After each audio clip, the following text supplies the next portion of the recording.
Together, let us pray the fourth novena to St Ignatius of Loyola, and our theme shall be Jerusalem, Communion with the Church. In the name of the Father, and of the Son, and of the Holy Spirit. Amen. Introduction. During his convalescence, Ignatius decided to go on pilgrimage to Jerusalem to visit the places where Christ Jesus had once lived. Ignatius eventually realized that the call of Jesus was for him to be with the church rather than to remain in the Holy Land. This prompted him to turn his attention to the church in order to discover his mission. We may say that it was in Holy Land that Jesus led him to the church. In the end, this communion with the church enabled Inigo to place himself under obedience to the Pope.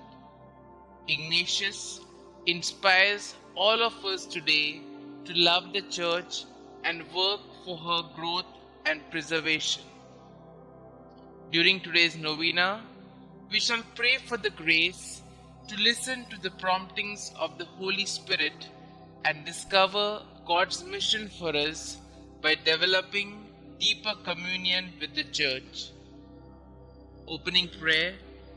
Strengthen us, O Lord, in these challenging times to be with the Church, to love her as our mother, to think and feel with her, and bring more people under her care and protection. Help us all to continue the saving mission begun by your Son. Amen. We shall now listen to a reading from the Testament and Testimony. His firm intention was to remain in Jerusalem, continually visiting those holy places, and in addition to this devotion, he also planned to help souls. For this purpose, he had brought some letters of recommendation for the guardian and gave them to him. He told him of his intention to remain there because of his devotion, but not the second part about wanting to help souls, because he had not told this to anyone, whilst he had frequently made public the first. The guardian answered that he did not see how he could stay, because the house was in such need that it could not support the friars. For that reason, he had decided to send some with the pilgrims to these parts. The pilgrim replied that he wanted nothing from the house, except only that when he came sometimes to confess, they would hear his confession. With that, the guardian told him that such an arrangement might work, but he would have to wait for the coming of the provincial who was at Bethlehem. By this promise, the pilgrim was reassured and began to write letters to Barcelona to spiritual persons. Having already written one, and while writing another on the eve of the departure of the pilgrims, he received a summons from the provincial and the guardian. The provincial spoke kindly to him, saying that he knew of his good intention to remain in these holy places, and he had given much thought to the matter.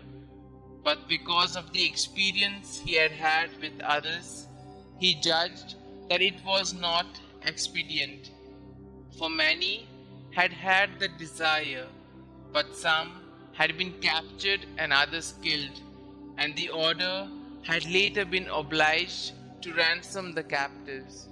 Therefore, he should prepare to leave the next day with the pilgrims.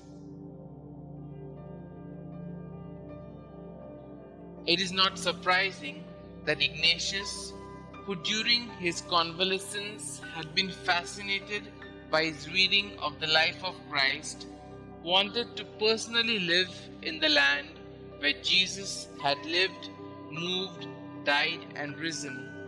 But he learned to his dismay that this was not God's will.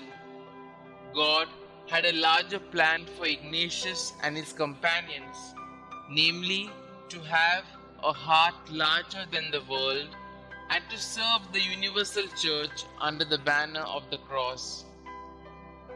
Let us now pause for a while to introspect on our experiences, past and present, of tussles between our plans and God's will.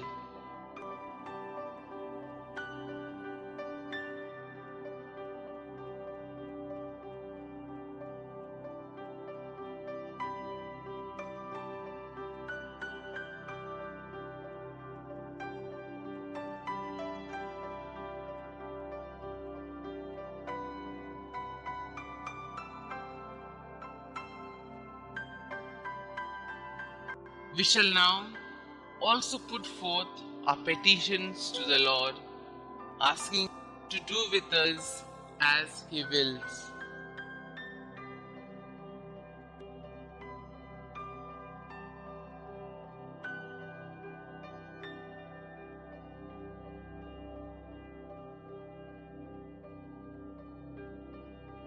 Our response shall be, Holy Father Ignatius, pray for us. Let us pray for the Holy Catholic Church, that the shepherds of Christ's flock may carry out their ministries with holiness and zeal. May the bond of love grow stronger among the people of God, and may they find true meaning in following Christ, the messenger of love. For this we pray. Holy Father Ignatius, pray for us. Let us pray for those who have gone away from the church due to crisis of faith. We pray that they turn away from their painful past, be reconciled with the church, and return to the Lord. For this we pray. Holy Father Ignatius, pray for us. Let us pray for the members of the Society of Jesus and the Ignatian family. We pray that they touch the lives of people with the riches of Ignatian spirituality, so that they grow in deep personal love for Christ and carry out Christ's mission of love. For this we pray. Holy Father Ignatius, pray for us. Let us pray for peace and harmony in present-day Jerusalem. We pray that a sense of humanity, sensitivity, and care for each other may grow in the people living there, that this holy place be a center of unity for all religions and cultures. For this we pray. Holy Father Ignatius, pray for us. Let us pray for religious harmony in our country, India. We pray for the victims of religious hatred and violence. May those who work for human rights, justice, and harmony find strength, enthusiasm, and fulfillment in the good works they do. For this we pray. Holy Father Ignatius, pray for us. Our Father who art in heaven, hallowed be thy name. Thy kingdom come, thy will be done, on earth as it is in heaven. Give us this day our daily bread, and forgive us our trespasses, as we forgive those who trespass against us. And lead us not into temptation, but deliver us from all evil. Hail Mary, full of grace, the Lord is with you. Blessed are you amongst women, and blessed is the fruit of thy womb, Jesus. Holy Mary, Mother of God, pray for us sinners, now and at the hour of our death. Amen. Concluding prayer. Gracious Lord, we thank you for the gift of St Ignatius to the Church and to the world. Help us, dear Lord, to be like St Ignatius, ever to be at service of the Church and carry out the works of mercy.